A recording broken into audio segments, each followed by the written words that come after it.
Now, there's a lot of right-wing commentators on the internet who are claiming that Britain is being colonized.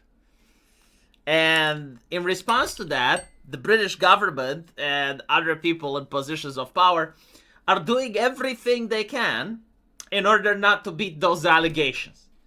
That they will probably censor and humiliate any person that claims Britain is being colonized, but at the same time, they do their best in order to pass legislation like this.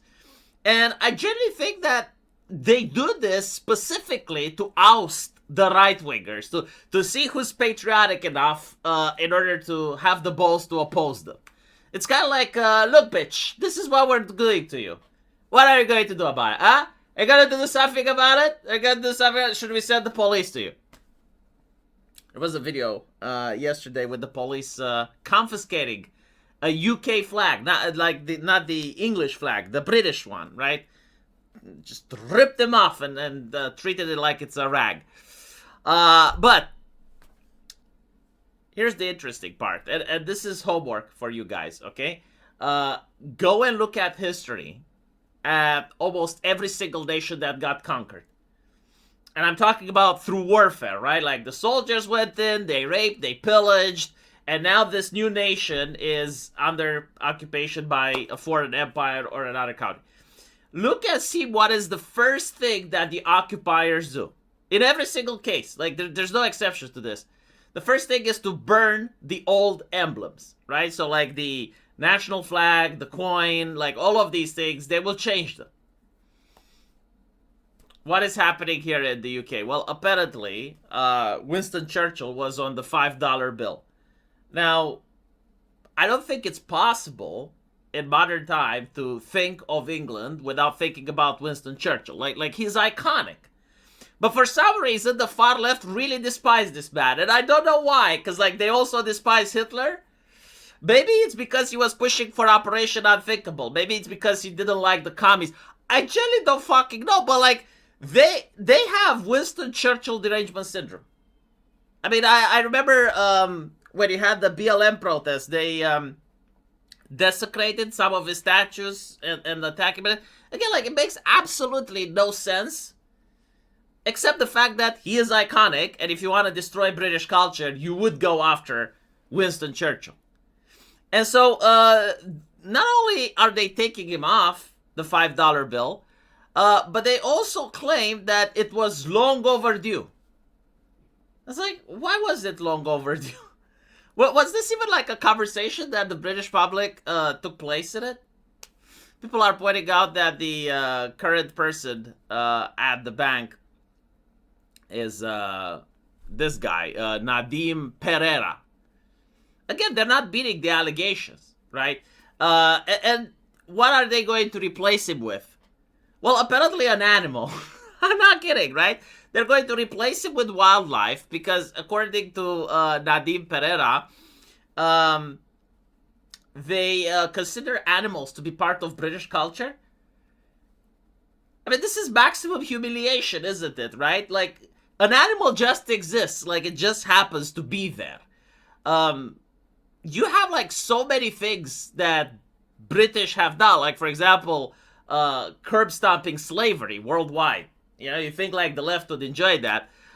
Just creating an empire in general, right? Like the amount of logistics and work involved to send people over the Atlantic Ocean. The colonization of new lands. I mean, we look at America and the Caribbean nowadays as a vacation place. In the beginning, it was called the Green Hell. The forest would scream at you. Everything tried to kill you. Most people that went there died from disease. The colonists had a very rough time, you know. And so, despite all that, despite all the hardship, they managed to persevere. That's part of British culture, you know, colonizing other places. But even then, you have like British inventions. You have like the English language itself, right? No. Like, we're going to ignore all that. Instead, we're going to have an animal. And I don't even know, like, what part of, like, British culture intersects with animals, like fox hunting. Like, are you going to show that? Because, like, again, like, if it's British culture, like, it needs for British people to do something with the animal, right? Because if it's just like the animal existing, like, that's not culture. That's like British nature, I guess, if you want to phrase it that way. But I think I know why they're doing animals. Do you know, like, who has animals on their banknotes? Like, correct me if I'm wrong, but I'm pretty sure it's the case. South Africa, right? So I suppose, like, the left is planting the seeds to then claim that Britain has no culture. And look, they're stealing from other places. They even stole the idea of South Africa to put animals on their banknotes. It's really interesting.